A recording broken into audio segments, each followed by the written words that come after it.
Assembly ఎన్నికల్లో ఘన విజయం సాధించిన ఎన్డీఏ ఎమ్మెల్యేలు రేపు భేటీ కానున్నారు. టీడీపీ అధినేత చంద్రబాబు అధ్యక్షతన మంగళగిరిలో ఈ సమావేశం జరగనుంది.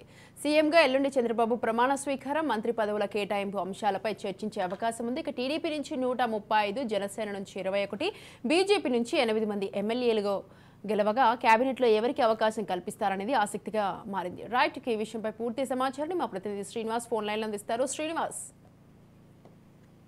ఎన్నికలు ముగిసిన తర్వాత టీడీపీ, జనసేన, బీజేపీ ఎన్డీఏ కూటమి సంబంధించినటువంటి ఏదైతే కేబినెట్ మంత్రుల సర్దుబాటు జాబితా ఉంటుందో దానికి పూర్తి స్థాయిలో ముఖ్యమంత్రిగా ప్రమాణ స్వీకారం చేయకముందు చంద్రబాబు నాయుడు అధ్యక్షతన సమావేశం నిర్వహించినట్లుగా సమాచారం ఉంది. అంతేకాకుండా ఈ సమావేశంలో పూర్తి స్థాయిలో గెలిచినటువంటి ఎమ్మెల్యేలందరూ కూడా ఈ సమావేశానికి హాజరు కావాలని చెప్పి ఇప్పటికే ఆదేశాలు పంపించినటువంటి పరిస్థితి కనిపిస్తుంది. అయితే ఈ సమావేశంలో ప్రధానంగా అన్ని జిల్లాలకి ప్రాధాన్యత ఇచ్చే విధంగా అంటే పార్టీలతో పాటు అంటే కూటమిలో భాగంగా గెలిచినటువంటి ఇటు జనసేన నుంచి చూస్తే 21 మంది అభ్యర్థులు పోటీ చేసి 21కి 21 గెలిచినటువంటి నేపథ్యం కనిపిస్తుంది. 10 మంది బీజేపీ నుంచి పోటీ చేసిన నేపథ్యంలో 8 మంది ఎమ్మెల్యేలుగా అసెంబ్లీకి రానున్న నేపథ్యం కనిపిస్తుంది. మరో పక్క నుంచి చూసినట్లయితే 144 స్థానాల్లో పోటీ చేసిన 134 స్థానాల వరకు కూడా గెలిచినటువంటి టీడీపీ ఎమ్మెల్యేలు వీళ్ళందరూ కూడా జిల్లాల వారీగా, అంతేకాకుండా సామాజిక సమీకరణలో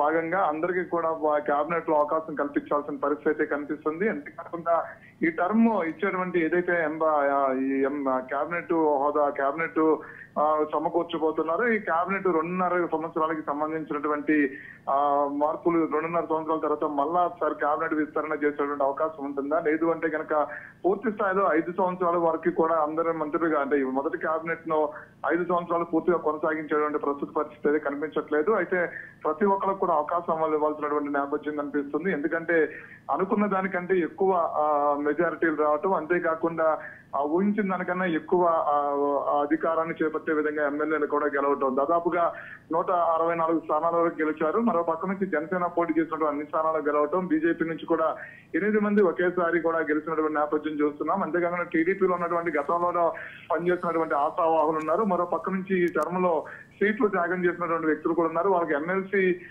ప్రాతిపదికన కేబినెట్ లో హోదా కల్పిస్తామని కూడా గతంలో హామీలు ఇచ్చినటువంటి నేపథ్యాలు కూడా కనిపిస్తున్నటువంటి పరిస్థితి కనిపిస్తుంది. కాబట్టి అదే ప్రతి ఒక్కరితో కూడా ప్రతి అంశాన్ని ఇప్పటి వరకు కూడా ఆ ఎన్నికలు ముగిసిన తర్వాత పూర్తి స్థాయిలో దీనికి సంబంధించినటువంటి అంటే గెలిచి వచ్చినటువంటి ఎమ్మెల్యేలకి ఇచ్చినటువంటి హామీల ప్రకారం రానున్న రోజుల్లో సర్దుబాటు చేసేటువంటి ఏదైతే మంత్రి పదవులు ఉన్నాయో వాటి ప్రకారం కూడా ప్రతి ఒక్కరు కూడా గతంలో ఇచ్చినటువంటి హామీలు అదే విధంగా ఇప్పుడు సర్దుబాటు చేసే అంశాలను కూడా అందరితోనే చర్చించేటువంటి పరిస్థితి కనిపిస్తుంది. ఈ చర్చ తర్వాత ఎల్లుండ 12వ తారీఖున ముఖ్యమంత్రిగా చంద్రబాబు నాయుడు ప్రమాణ స్వీకారం ఉంటుంది. ప్రమాణ స్వీకారం రోజునే కొన్ని మంత్రి పదవులు, కొన్ని కీలక మంత్రిత్వ శాఖలు ఇవ్వండి వాటి ప్రమాణ స్వీకారం ఉంటుందని ఇప్పటికే ఉన్నటువంటి టీడీపీ ఉన్నటువంటి సమాచారం. తర్వాత మిగిలినటువంటి ఏ శాఖలు ఏవైతున్నాయో ఆ శాఖల తర్వాత ప్రమాణ స్వీకారం చేసేటువంటి అవకాశం కూడా కనిపిస్తుంది.